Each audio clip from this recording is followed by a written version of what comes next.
Queridos irmãos, queridas irmãs, que Jesus, nosso Mestre, nos abençoe. É um prazer estar com todos vocês para tratarmos esse tema sobre Jesus. E nós estamos trazendo o abraço fraterno e carinhoso daqueles que realizam o Grupo Espírita Seara de Luz, que é a casa a qual nós pertencemos, no Rio de Janeiro. Também o abraço de todos aqueles que fazem a Rádio Rio de Janeiro, a emissora da Fraternidade, em 1400 AM, e também pela internet, transmitindo o Espiritismo, as lições do Evangelho para o Brasil e o mundo.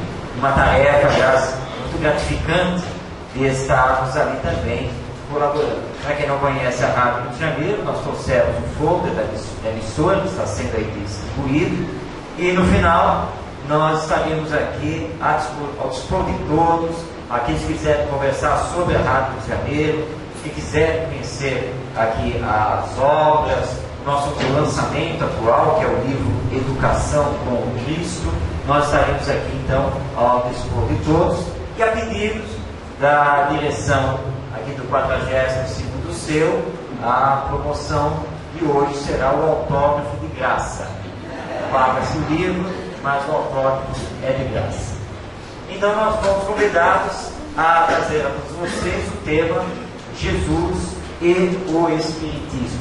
Isso porque o Espiritismo tem muita coisa a falar sobre o Mestre Jesus a partir da visão espiritual que temos da vida, já que com o Espiritismo nós entendemos que todos nós somos espíritos imortais, todos nós estamos presentemente reencarnados. Esta é uma das existências que já tivemos, tantas outras que ainda teremos dentro das nossas necessidades evolutivas perante a vida. Porque a vida é uma só, desde o ato da criação divina até chegarmos à perfeição.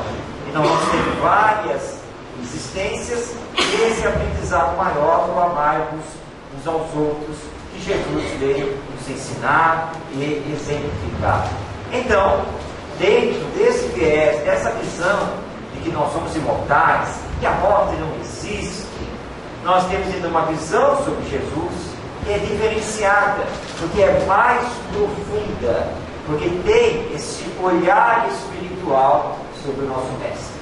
Hoje, então, nós vamos acompanhar aqui a apresentação para tecermos alguns comentários à luz da doutrina espírita sobre Jesus e tentar compreender melhor do que temos feito, e principalmente, indo além dessa compreensão, entendermos da necessidade de nos transformarmos para sermos os seus seguidores.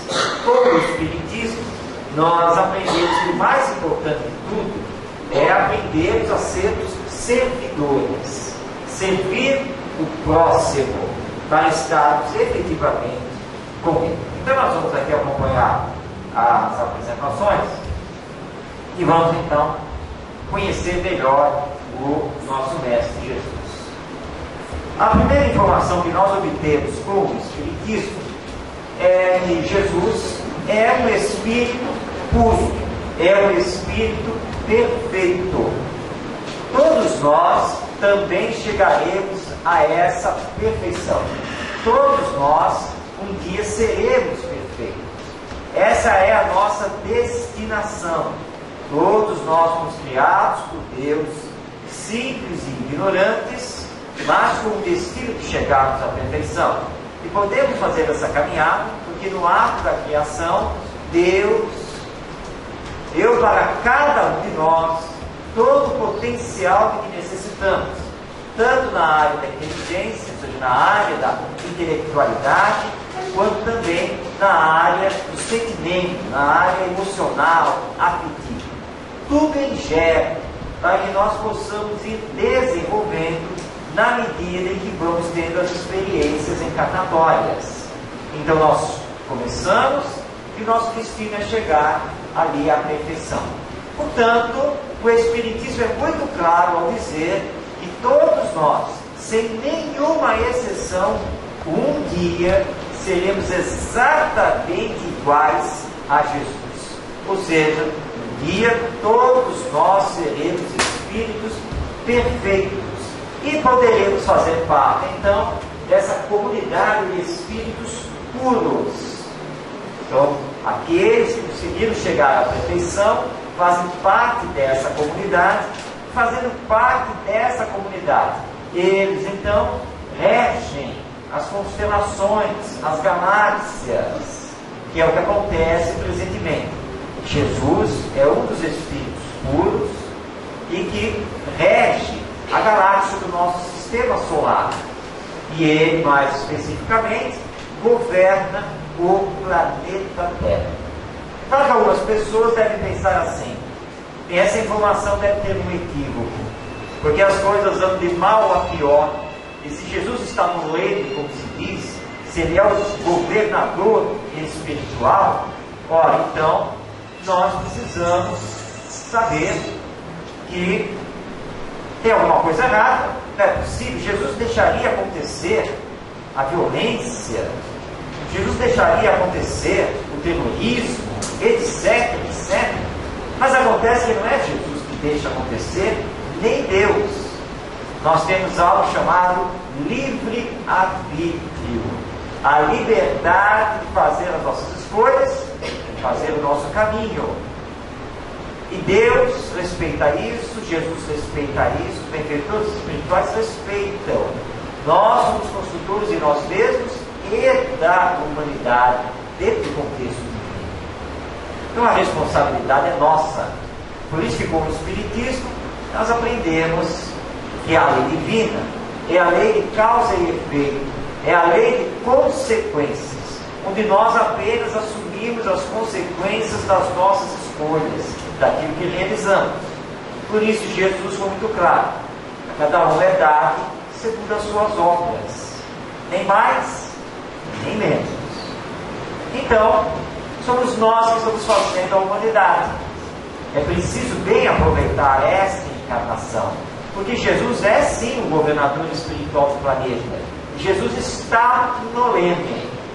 Então todos nós estamos na embarcação. Mas se essa embarcação for, por exemplo, a remo, não é ele que está nos remos. Ele é o comandante. Se não movermos os remos devidamente, o barco não se mexe como deveria e nem vai ao porto, ao seu destino, como deveria ir. Mas se for uma embarcação toda moderna, tecnológica, ele é o capitão. Mas não é o capitão que fica no leme, não é o capitão que movimenta o navio. Somos nós, os marinheiros, aqueles que devemos realizar enquanto estamos aqui na encarnação. Então não tenhamos nenhuma dúvida quanto a isso.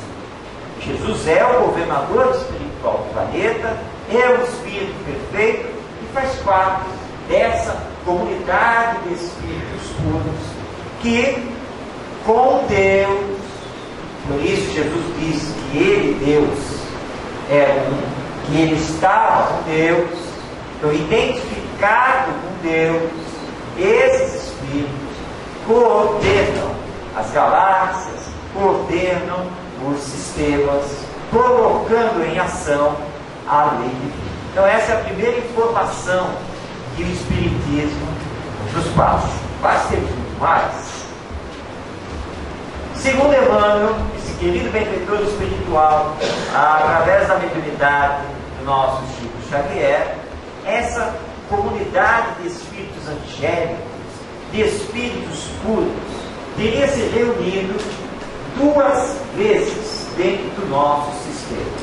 A primeira vez, quando, obedecendo à lei divina, a nebulosa que vai dar origem ao planeta Terra, ela se desprende e começa a formação do nosso planeta, que, segundo a nossa ciência, os cálculos atuais indicam que o planeta Terra tem aproximadamente 4 bilhões e meio de anos de existência.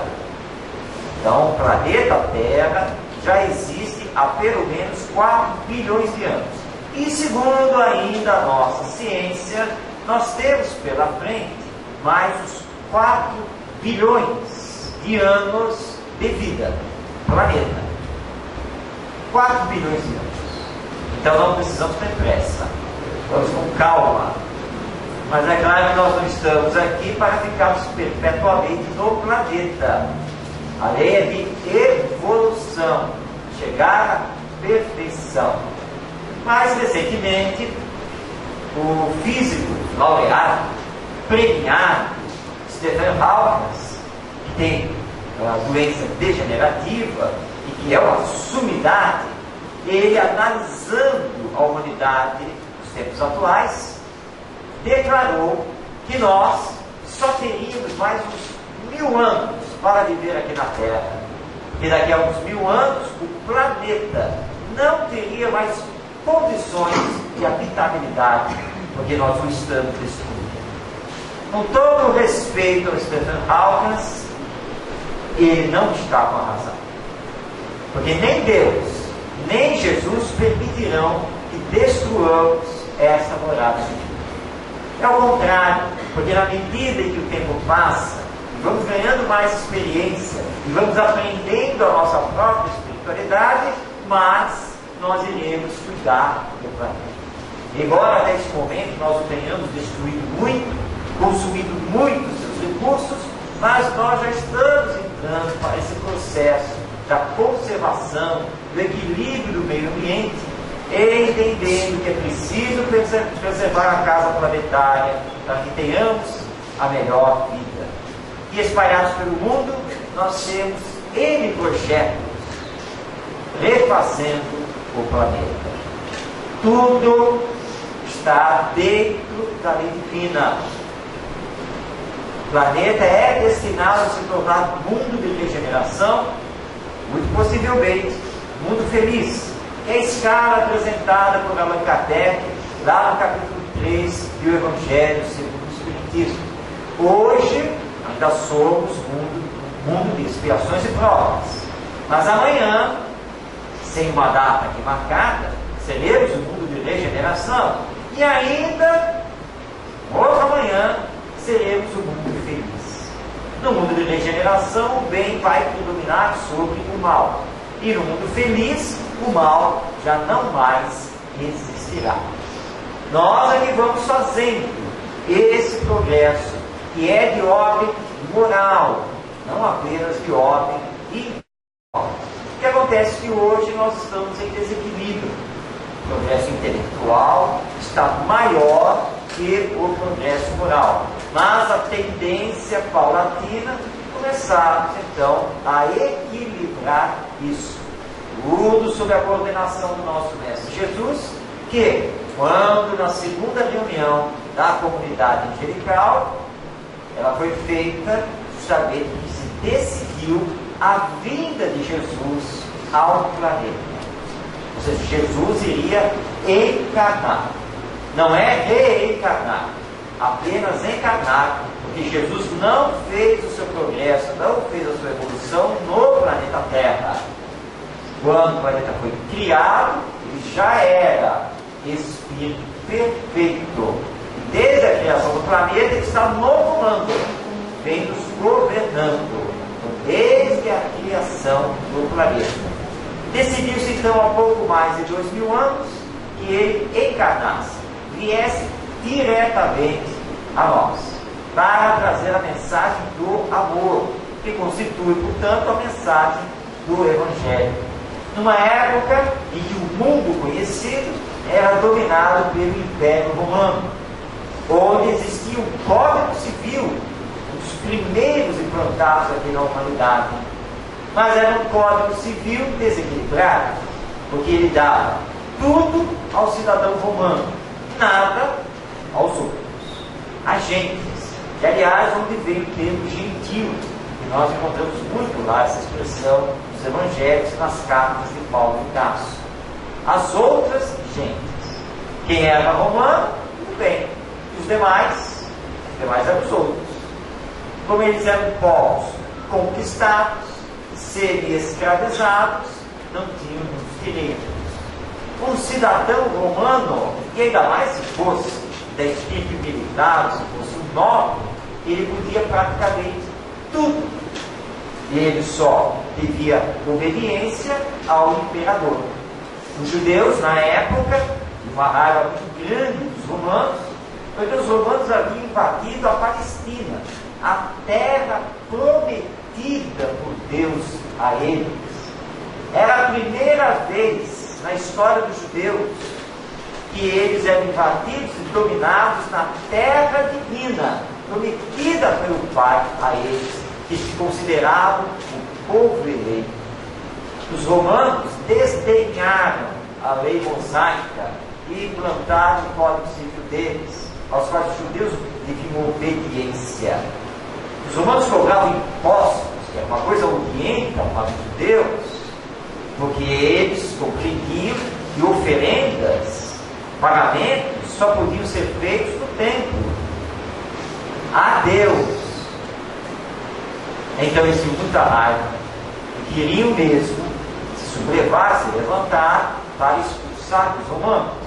E eles ouviam, e há 700, 800 anos, as promessas feitas pelos profetas de que Deus enviaria o libertador, o enviado, o Messias, aquele que traria total liberdade ao povo judeu.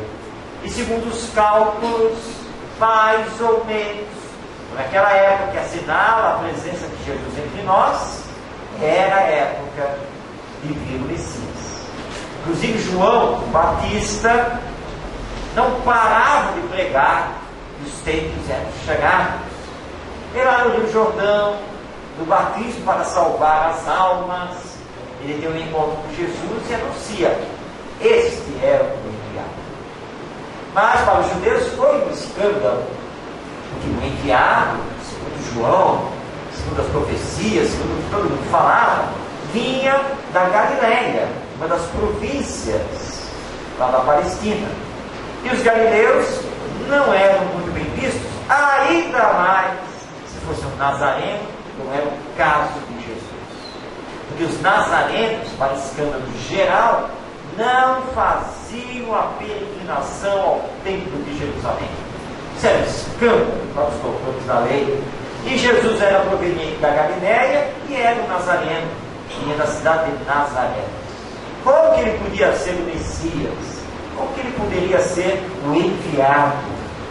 Por isso, os evangelistas, o tempo todo que os doutores da lei tentavam pegar Jesus, provar que ele não era o Messias. Mas Jesus sempre provou que era, sempre se anunciou. Porque ele era de fato, ele era o Espírito puro, perfeito, governador do nosso planeta, que aqui vinha para estabelecer a lei e a amor. Então Jesus é o nosso governador. Por isso, ele fala que ele não vinha derrogar a lei. Ou seja, ele não vinha mudar a lei, porque a lei é divina. Mas a lei civil, a lei mosaica, essa que sofreu transformações. E aí nós nos recordamos daquela passagem belíssima da mulher adúltera. Rezava a lei mosaica, que a mulher pega em adultério, tinha que ser levada à praça pública, julgada e apedrejada, podendo chegar à morte. Bem, eles sabiam, os doutores da lei, que Jesus se encontrava em Jerusalém. A mulher foi pega em adultério. O que eles fizeram? Levaram a mulher até Jesus, para que Jesus a julgasse. Disseram ao mestre: Senhor, essa mulher foi pega em adultério. Diz a lei mosaica, que ela deve ser apedrejada. E o Senhor diz o quê? Vamos compreender a pergunta dos doutores da lei. E o Senhor, que se diz o Messias, e o Senhor, que é anunciado como enviado de Deus, o Senhor diz o quê? E eles estavam esperando a resposta de Jesus para prendê-lo. Era uma armadilha. Jesus se agacha e fica lá, rabiscando alguma coisa na areia. E eles voltam de novo: Senhor, ela foi pega em adultério. O Senhor diz o quê? E eles já estavam preparados, todos com pedras nas mãos, prontos para fazer o apedrejamento dela e, se possível, dele também. Aí ele se ergue, olha para todos, olha para os doutores da lei, e sem mudar a lei, diz: atire a primeira pedra aquele que estiver sem pecado. Se agacha novamente e fica lá, rabiscando alguma coisa ali na terra, na areia. Atire a primeira pedra aquele que estiver sem pecado. Ou seja, a lei deve ser cumprida. Já que a lei mosaica diz que a mulher tem adultério precisa ser apedrejada, cumpra-se a lei. Mas só pode cumprir a lei quem estiver de consciência limpa. Porque ela foi pega em pecado. Só pode julgá-la, apedrejá-la, fazer a sanção da lei, quem estiver também sem pecado.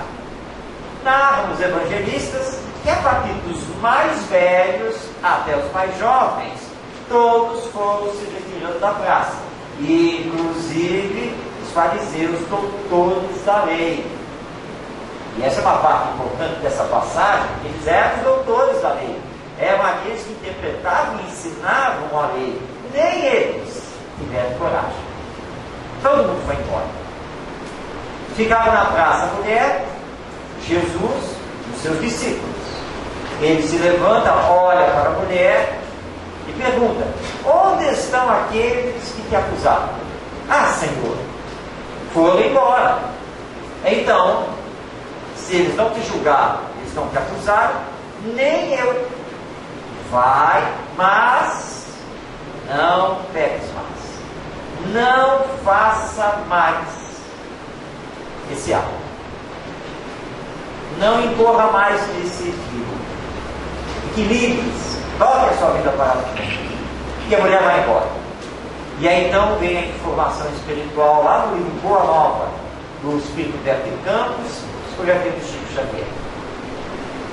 Os discípulos, na sequência, se reúnem com Jesus e questionam: mas Senhor, era uma mulher adúltera, pecadora, tudo bem, que não fizesse o apedrejamento, mas o senhor tinha que ter dado alguma sanção, tinha que ter feito alguma coisa, o senhor simplesmente a liberou. Como é que pode isso?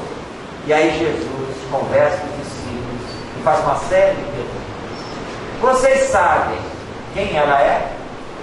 Vocês sabem de onde ela vem?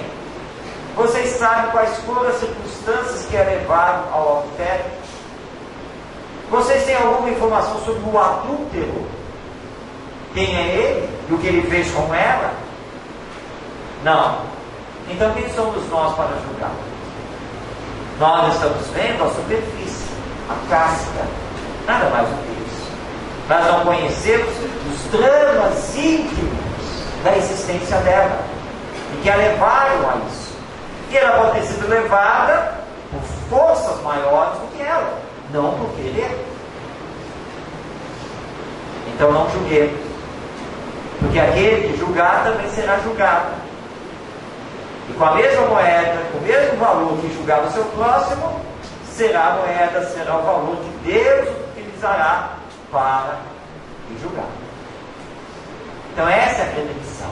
E só um mestre poderia dar essas lições a todos nós, porque a lição vem conosco. Esses 2000 anos estamos tentando ainda compreender essa lição e colocá-la em prática. E aí vem a companheira lá na casa espírita para dizer: ah, Marcos, eu já aprendi essa lição. Porque antigamente, antes de conhecer o espiritismo e frequentar aqui o centro, eu ficava pendurada no telefone 3, 4 horas só falando mal dos outros. Mas agora, graças ao espiritismo, eu não faço mais isso. Graças a Deus. Agora, você tem perfil nas redes sociais? Tenho. Você usa o WhatsApp? Uso. E o que você faz com esse perfil e com o WhatsApp? Aí ela se retirou. Era melhor não responder. Ou seja, nós transferimos, mudamos a tecnologia utilizada, mas continuamos a falar mal dos outros. Falar mal dos outros é julgar, porque nós nem sabemos. E aí, só para recordar novamente Humberto de Campos, ele contando lá aquela história belíssima sobre a dona Mequinha, que era a fofoqueira da rua, aquela vizinha que sabe tudo, fica por trás das cortinas, ouvidos atentos, e sempre maldando, é claro. Um dia ela saiu às suas compras para voltar para casa, pegou o ônibus, E ao pegar o ônibus, viu sentado no banco da frente uma vizinha. Ela sentou atrás, claro, né, para tentar saber o que a vizinha estava pensando, falando. E a vizinha estava conversando com alguém, e ela só lá tentando ouvir aquela conversa. E ouviu fragmentos da conversa. A outra conversando com a companheira lá. Não, porque é o amor da minha vida. Eu não posso viver sem ele. Tanto que hoje às 3 da tarde teria um encontro. E ela ouviu os fragmentos. Chegou para casa horrorizada. A minha melhor amiga tem um caso. Ela que é casada vai ter um encontro às 3 da tarde. Como pode ser uma coisa dessas? E na casa dela. Isso não pode ficar assim. E aí o esposo chegou para almoçar. Ele trabalhava perto. E ela lá não se contente, falou com ele: olha, eu tenho que contar essa história para você. Sabe que a fulana, nossa amiga, tem um caso fora do casamento? Ele falou: não é possível. Tem sim, eu ouvi. E ela vai ter um encontro com o amante às 3 da tarde na casa dela. Você tem que falar com o fulano, já que ele trabalha com você. Coitado, ele sai contaminado pela esposa, chega do serviço, não se aguenta, chama o amigo de lado: olha, eu tenho que falar para você, sua esposa está lhe traindo, e ela ainda vai se encontrar com o amante daqui a pouco, às 3 da tarde, lá na sua casa. Ele não aguenta, pede licença para o chefe e sai correndo para a casa dele. E quando ele entra, vai até o quarto, qual é a cena que ele vê? A esposa pé e um jovem sarado sobre a cama. Ele não pensa 2 vezes, sai correndo de casa e se mata, comete o suicídio. No meio inteiro. E lá vem a dona Nequinha para consolar a amiga. Oh, tragédia! Como pode? E aí então a amiga lá do grupo: pois é, o amor da minha vida, eu não sei o que aconteceu, porque era aniversário do nosso casamento, e eu ia fazer uma surpresa para ele. Eu tinha comprado os móveis novos, e o rapaz da loja estava instalando a cama. Eu não sei o que aconteceu, que ele chegou aquele horário em casa, e não sei o que ele pensou para cometer esse suicídio. Mas, graças ao bom Deus, pelo menos me sobrou meu segundo amor. Aí a dona Nequinha regalou os olhos: olha o amante aí, o meu gato. Qual é o nome do espaço? O grande amor era o próprio esposo, e o segundo amor era o gato de estimação. Então nós já tomamos muito cuidado, porque a dona Nequinha, quando desencarnar, coitada dela, vai ter que responder perante a lei divina, porque ele é responsável por essa tragédia, um suicídio e um casamento desfeito. Que situação! Então, muito cuidado com o que estamos fazendo.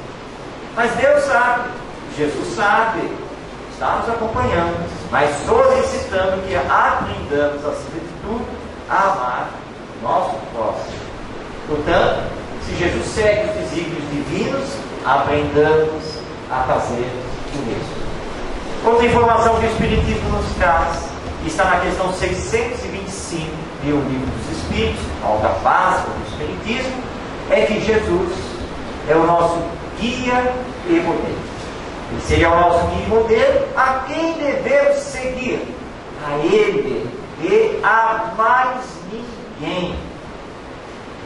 É o Espírito puro, o Espírito mais perfeito que Deus nos entregou para conhecermos, guia e modelo da humanidade. Então façamos todos os esforços possíveis para seguir. Mas aí dirão: mas Jesus viveu há 2000 anos, muito longe de nós. Nós temos até que ver se aquelas lições que ele nos ensinou seriam lições realmente aplicáveis na atualidade tecnológica. Então vamos ver se é possível aplicar pelo menos uma dessas lições. Jesus contou a famosa parábola do bom samaritano. Tinha um viajante que ia de Jerusalém para Jericó, que foi assaltado, etc, etc. Vamos então contar a parábola de Jesus. Tinha um empresário que viajava do Rio de Janeiro para Itaboraí. E quando ele fazia a viagem, o pneu do seu carro furou e ele teve que parar do acostamento para trocar o pneu. Mas ele não sabia que próximo dali havia uma comunidade, e nessa comunidade havia bandidos. Os criminosos aproveitaram que ele estava na estrada, no acostamento, trocando pneu para assaltá-lo. E bateram nele e levaram o seu smartphone. Levaram também o seu notebook e o carro. E o deixaram estendido ali na estrada. E veio outro viajante passando. Esse era um político da região. Olhou e falou para o seu motorista: olha só, mais alguém assaltado nessa estrada. Onde está a Polícia Federal? Cadê a segurança pública? É hoje, que hoje eu vou fazer um discurso de arrasar. Vou acabar com esse governo. Rápido para o meu gabinete. E ele vai embora. Mas veio o segundo viajante. É um religioso da região. Ele está passando, olha para a cena e exclama: oh meu Deus, quanta violência! A continuar assim, esta humanidade estará perdida. Ele chegar rápido ao templo para orar pela salvação das almas humanas. E lá vai ele embora. Aí veio o terceiro carro, terceiro viajante.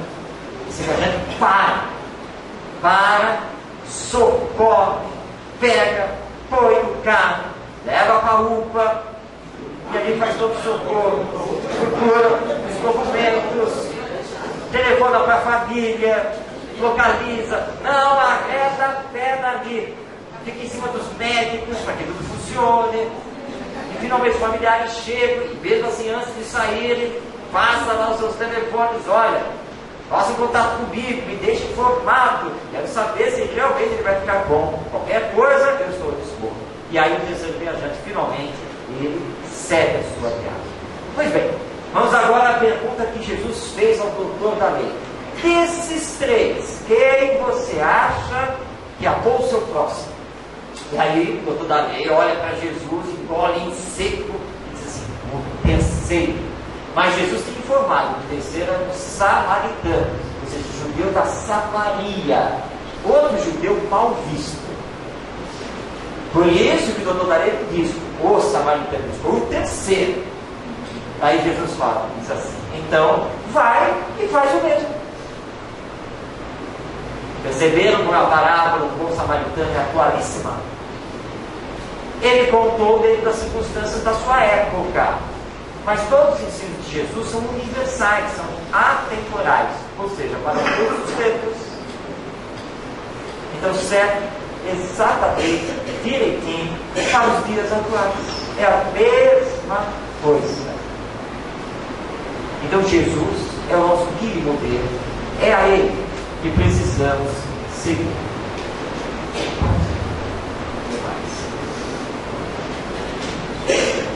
Jesus também é chamado Cristo. Jesus Cristo, ou Jesus o Cristo.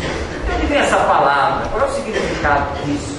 Naquela época, os nomes judaicos eram nomes simples: João, Judas, Mateus, Pedro, Jesus. E eles eram identificados como uma espécie de sobrenome através da cidade ou da região ao qual pertencia. Então, Jesus de Nazaré. Esse de Nazaré não é nome dele, nem de família. O nome de família na época para os judeus não existia. Ele é chamado Jesus de Nazaré, ele é lá na cidade de Nazaré. Jesus o Galileu, que é da região da Galileia. E assim por diante. Quando nós falamos, por exemplo, Judas Iscariotes, esse Iscariotes, na verdade, é a cidade de Queriote, de onde ele era originário. Mateus, ou Levi, ou Mateus ou Levi. Levi significa, na época, cobrador de impostos. Aquele que trabalhava dentro disso. E assim por diante. Quando os evangelhos começaram a ser traduzidos para o grego, os gregos não tinham uma palavra que correspondesse a ungido. enviado celestial, divino. Eles não tinham essa palavra. Então eles cunharam, eles criaram a palavra Cristo para significar enviado, Messias, aquele que representa Deus aqui na terra. E pegou, e passou a ser chamado como de Jesus, ou Cristo, ou simplesmente Jesus Cristo, de onde vai derivar cristianismo, ou seja, a mensagem do Cristo, a mensagem do enviado, a mensagem do Messias, ou simplesmente a mensagem de Jesus. Então daí então a origem dessa palavra. E os judeus consideravam sim, aqueles que estudavam, que o enviado seria o Messias, com todo o poder, com toda a glória divina, mas considerando que esse poder e essa glória seriam representados pela espada libertadora do povo judeu do jugo romano.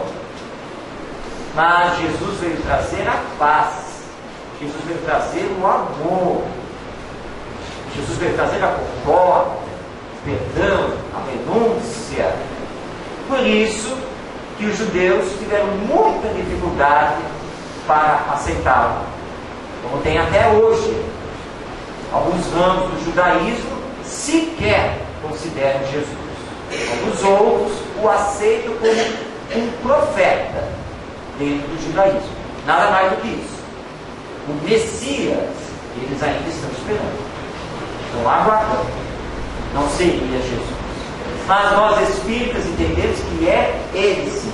E isso está referendado pelas mensagens espirituais, desde a época de Kardec, se não mesmo antes, e até os dias de hoje, por dezenas de médiuns diferentes, desconhecidos entre si, e os espíritos vêm fazendo essa afirmação, que Jesus é o nosso guia e modelo, é o governador planetário, e é o Messias, é Ele mesmo. E veio, na verdade, recordar para todos nós o primeiro mandamento da lei mosaica: amarás a teu Deus acima de todas as coisas. Porque foram perguntar a ele: Senhor, qual é o maior dos mandamentos? Ele olhou para os doutores da lei e pensou, como se vocês não soubessem, não é? Mas só para recordar, o maior mandamento é lá o primeiro: amar a Deus acima de todas as coisas. Mas, já que os olhos para o resto, tem um segundo mandamento, tão importante quanto esse primeiro, que é: amarás a teu próximo como a ti mesmo. Toda a lei, ou seja, a lei divina, todos os profetas, todos os ensinos se encontram nesses dois mandamentos: amar a Deus acima de todas as coisas e ao próximo como nós nos amamos. E quem se ama não quer o mal para si mesmo. Ora, então se eu não quero o mal para mim mesmo, eu também não devo desejar o mal para o outro. E os doutores da lei, querendo novamente confundir os ensinos, vão à carga e perguntam para Jesus: tudo bem, Senhor, mas o que é amar o próximo como a nós mesmos? E aí Jesus foi taxativo: é fazer ao outro somente aquilo que você queira que o outro faça. E mais uma vez os doutores da lei foram embora, e ficaram sem argumento. Como argumentar contra isso? Hoje nós entendemos, no meio educacional, que esse ensino de Jesus é a regra de ouro da educação. O que as novas gerações precisam aprender é justamente a fazer ao outro somente aquilo que gostaria que os outros fizessem. Nós estamos vindo para cá e na conversa no carro, nós lembramos essa questão da educação, e que precisamos fazer as novas gerações pensarem, utilizarem a chamada empatia para se colocar no lugar do outro. E contamos um episódio envolvido na evangelização dentro do centro espírita. Nós íamos fazer um cine pipoca. Cine pipoca é uma gostosura de fazer. E você pega lá um filme, um desenho animado, você vai passar para a garotada da evangelização, e depois do filme nós temos toda uma conversa sobre os conteúdos, ensinos daquele filme, e aí é liberada a pipoca, o suco, o refrigerante, o cachorro quente, aí eles adoram. E aí ele vai perguntar: tio, que filme vai passar? Mas como nós sempre mantivemos a surpresa, não posso falar, só posso dizer que é um desenho animado. Ah, deve ser um desenho tal, deve ser um desenho não sei o que. Não posso falar. Por que não passa um desenho X, um Y, Z? Olha só, meus filhos, esses que vocês estão aí enumerando, eles ainda estão em cartaz. Nós vamos ter que esperar que eles saiam de cartaz, que eles comecem a ser vendidos aí em DVD, ou seja, que eles sejam liberados para que nós possamos utilizá-los. Não, tio, precisa não, tio. A gente baixa isso rapidinho na internet. É verdade, eu sei disso, mas isso tem um nome, vocês sabem que isso tem um nome, chama-se pirataria. E eles têm a resposta na ponta da língua. E daí, qual é o problema? Ah, qual é o problema? Então vamos lá. Vamos aqui fazer um faz de conta. Que você, que acha que isso não é um problema de fazer a pirataria, que você teve a ideia do filme, teve a ideia do filme, você foi atrás dos recursos financeiros, ou seja, do dinheiro para fazer o filme, pegou o empréstimo do banco, contratou o pessoal aí para fazer os desenhos, para filmar, etc, etc. Você todo feliz que a sua ideia é genial, você ainda foi mostrar a sua ideia lá para o distribuidor. O distribuidor é aquela empresa que põe o filme nos cinemas. O distribuidor gostou e assinou o contrato com você para distribuir o seu filme. Está tudo certo, não é? Mas quando você finalizou o filme, e o filme está pronto praticamente, alguém pegou o arquivo e soltou na internet. Vazou. E é o tal de meio mundo baixar o seu filme de graça, pirateando na internet. Você tem um empréstimo para pagar no banco, e para piorar a situação, o distribuidor ficou sabendo, liga para você: o filme vazou na internet? Vamos cancelar o contrato. Se interessa mais qualquer dia. Mas vamos colocar o filme no cinema, você está na internet, todo mundo baixando aí. E você agora vai entrar em desespero. Como que você vai pagar aqueles que trabalharam para você? Como que você vai pagar o empréstimo do banco? E agora, meu filho, o que você faz? Eu mato quem vazou. Olha, vai piorar a sua situação. Por que vai piorar a minha situação? Porque você vai ser preso, condenado, vai para a cadeia. Você matou alguém, meu filho. E, aliás, matar alguém vai resolver o problema? Não, resolver não resolve, né? Então não mate ninguém, por favor. Olha as lições aqui na evangelização. Percebeu agora? Agora está doendo na sua pele. Você percebe como que a pirataria faz mal? Que não é uma coisa legal? Ah, bom, pensando desse jeito, então pense. Pense desse jeito. Porque só pensando desse jeito que nós vamos consertar o mundo. É assim que se faz. Ou seja, faça ao outro somente aquilo que você queira que o outro lhe faça. Você sabe quem ensinou isso? Foi ele, Jesus. E há mais de 2000 anos. Nossa, 2000 anos? Quanto tempo é isso? Isso é outra conversa. Vamos dar para nós conversarmos sobre isso. É o último, né? Precisa entender essa questão de há 2000 anos. Então os ensinos de Jesus ainda estão conosco para serem aprendidos e, claro, colocados em prática. Havia entre os doutores da lei um personagem conhecido que é Nicodemos. Nicodemos era mais humanizado, mais evangelizado. Tanto ele acreditava que Jesus era o Messias, que ele vai procurar o Mestre na calada da noite. Vamos recordar as primeiras palavras dirigidas por Nicodemos a Jesus. Rabi significa mestre. Rabi, sabemos que vens da parte de Deus como mestre, pois ninguém pode fazer os sinais que fazes se Deus não estiver com ele. Olha que introdução magnífica de Nicodemos. Senhor, eu sei que tu és somente o enviado, somente o Messias que nós estamos esperando, pode fazer o que o Senhor faz. Porque o Senhor cura leprosos, o Senhor dá a visão aos cegos, o Senhor levanta os paralíticos, tira as pessoas da morte, como foi lá o caso de Lázaro, mas Lázaro não estava morto, Jesus tinha anunciado isso, Lázaro estava no estado de catalepsia. Somente o enviado pode ensinar o que o Senhor ensina, mas Nicodemo não teve a coragem de falar isso à luz do dia na frente de todo mundo. Daí ele vai procurar Jesus à noite. Jesus o recebe e diz a ele: Nicodemo, a verdade é que precisamos nascer de novo. Nicodemo estranha aquilo, porque os judeus na época confundiam a reencarnação com a ressurreição. Ressurreição é voltar ao próprio corpo, que é impossível. Então ele volta a perguntar: mas Senhor, como eu, sendo velho, posso voltar ao ventre da minha mãe? Jesus balança a cabeça: ah, Nicodemo, você é doutor da lei e não entende isso? Como eu vou lhe explicar?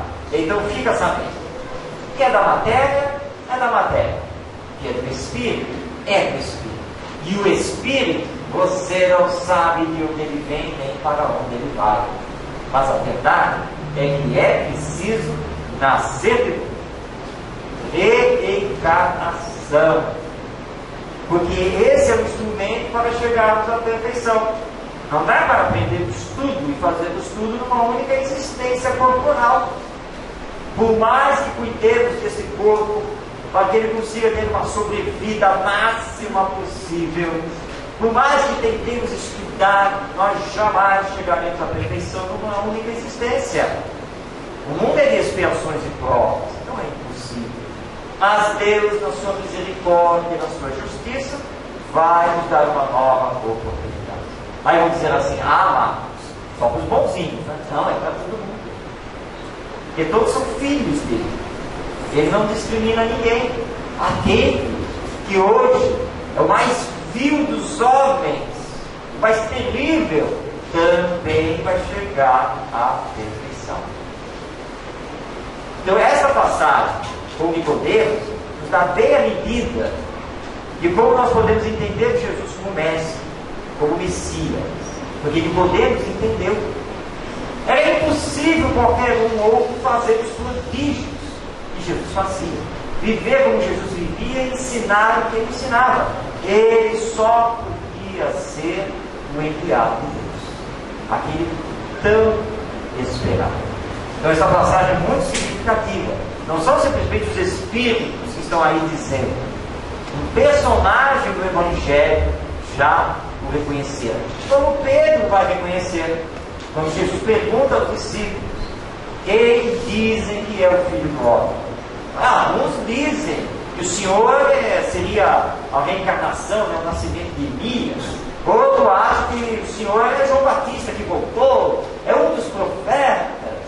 E vocês que são os meus discípulos, quem vocês acham que eu sou? E aí Simão Pedro, mediunicamente, ele se adianta, toma a palavra e diz: Senhor é o Messias, o Senhor é o enviado de Deus. Jesus olha para ele, para os discípulos: disseste bem, eu sou. Por isso que depois ele vai afirmar: eu sou o caminho, a verdade e a vida. Ninguém vai ao Pai senão por mim. Ou seja, ninguém chegará à perfeição se não for seguindo os ensinos que eu estou trazendo, que se resumem na lei de amor, como aliás informam os Espíritos lá no capítulo 11 do Evangelho segundo o Espiritismo, onde eles falam sobre a lei de amor. E lá no final da terceira mensagem, que são 3 Espíritos que deram as mensagens que Kardec publica no Evangelho segundo o Espiritismo, ele diz assim: ou seja, resumindo, façamos ao próximo somente aquilo que queremos que o próximo nos faça e amemo-nos. Jesus falou isso há 12 mil anos. Então está aí Nicodemos, doutor da lei, reconhecendo o nosso Mestre Jesus. Mas acontece que após o seu retorno ao mundo espiritual, nós começamos então a tentar seguir e tentar transformar os demais em cristãos. Ou seja, o cristianismo começa paulatinamente a surgir. No início, de forma simples, sem ritual, muito amor do coração. Mas no ano 325, o imperador romano convoca o concílio de Nicéia. Nicéia é uma cidade existente até hoje, mas atualmente com outro nome, e que fica ali na Turquia. Ele convoca, portanto, um concílio dos bispos da igreja, ou seja, os representantes das igrejas cristãs, concílio esse para ser feito lá no interior do Oriente. Isso foi de propósito, para que os bispos do Ocidente não comparecessem. E lá, no ano 325, eles criam a Igreja Católica Apostólica Romana, que passa a ser a instituição representante de Deus e de Jesus na Terra. E ali eles criam a teologia católica, os dogmas e os rituais. E a partir do ano 325, nós começamos a nos perder de Jesus. Porque Jesus passa a ficar em segundo plano. Os dogmas, os rituais, excomunhão, etc., etc., é que passam a predominar. Até que depois, a Igreja Católica decide que os evangelhos só podiam ser escritos, reproduzidos, lidos e estudados em latim. Latim era a língua oficial do Império Romano, mas 90% da população do Império Romano não falava latim. Falava os dialetos regionais. E a maioria era analfabeto, só não sabia mesmo verbalizar, não escrever e ler. O Evangelho passado para o latim ficou então como exclusividade dos sacerdotes católicos. Todo mundo ia na missa, mas ninguém sabia o que o padre falava. Isso perdurou por séculos. E nós fomos aprendendo apenas aquilo que os sacerdotes queriam nos ensinar e do jeito que queriam nos ensinar. Até que, lá pelos idos de 1520, vão surgir João Hus, Calvino, Lutero, e lá na Tchecoslováquia, na Alemanha, se rebelam e eles fundam o protestantismo, que aqui no Brasil nós conhecemos como Igreja Evangélica. A primeira medida foi traduzir o Evangelho para a língua natal, que no caso era o alemão. Mas a Igreja Protestante, infelizmente, também se perde com o passar do tempo, ao criar também alguns princípios irrevogáveis e inquestionáveis, e achando que nós nos justificamos, nos salvamos apenas e não somente pela fé. Mas nós espíritas entendemos que a salvação está nas obras, como aliás já dizia Paulo de Tarso. É preciso fazer a caridade. Por isso, o Espiritismo diz: fora da caridade não há salvação. Porque quando erramos, nós precisamos nos arrepender, mas não basta ter o arrependimento. É preciso expiar a dor do arrependimento e, na sequência, iniciar a reparação, consertar o mal que foi realizado, o prejuízo que demos aos outros. Isso é da lei divina, também ensinado por Jesus. No início, então, nós não tínhamos os escritos. Então, a mensagem de Jesus era passada pela oralidade, ou seja, de boca em boca, nas pregações. Mas, fomos evoluindo e os evangelhos foram aparecendo. Primeiramente, e os historiadores já concordam com isso, vai surgir o evangelho de Mateus. Segundo Emmanuel, no livro Paulo e Estevão, por volta do ano 35, nós já tínhamos os primeiros escritos de Mateus. Depois, na sequência, vão aparecer os escritos de Marcos, que era discípulo de Paulo de Tarso, não foi discípulo de Jesus. E vai aparecer também os escritos de Lucas, que também foi formado por Paulo de Tarso. Nem Marcos, nem Lucas conheceram Jesus, mas eles vão conhecer os discípulos, vão conviver com os discípulos e ouvir dos discípulos. E assim eles vão transcrevendo e vão surgir então os evangelhos deles. Então Mateus, Marcos e Lucas. Ainda na sequência, já mais no final do primeiro século, calcula-se que entre os anos 80 a 98 surge então o Evangelho de Lucas, e depois, lá em Éfeso, vai surgir o Evangelho de João, que foi o último efetivamente a escrever. João era o mais jovem dos discípulos, e os demais diziam que era o discípulo amado. Aliás, foi escolhido por Jesus para cuidar da sua mãe, Maria de Nazaré. Então João, no final da sua vida, ele começa então a escrever. Nós vamos ter não apenas o Evangelho, mas vamos também ter as cartas de João e o chamado Apocalipse. E não é o fim do mundo, não é juízo final como muita gente pensa. Apocalipse significa revelação, profecia. Esse é o significado do Apocalipse de João. E aí então nós passamos a ter os textos escritos. Atualmente nós não temos mais os originais, que se perderam ao longo do tempo. Nós temos principalmente as traduções gregas. Parece que Mateus escreveu em aramaico, que era a língua utilizada inclusive por Jesus. Já Lucas e Marcos teriam escrito em grego. O grego koiné, que é o grego simples. E João teria escrito parte no hebraico e parte também em grego. Nenhum deles utilizou o latim. As traduções para as outras línguas, para o latim, vão surgir depois. E é claro que na época nós tivemos uns problemas, porque não existia imprensa, tudo era manual, os copistas, ouvindo e copiando. Então muita coisa acabou sendo modificada com o tempo, mas os Espíritos afirmam que a essência ficou.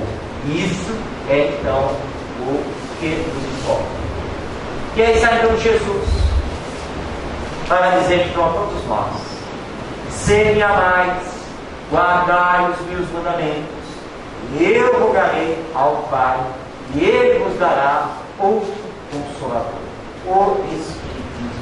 No dia de 18 de abril de 1857, com o lançamento de O Livro dos Espíritos, por Allan Kardec.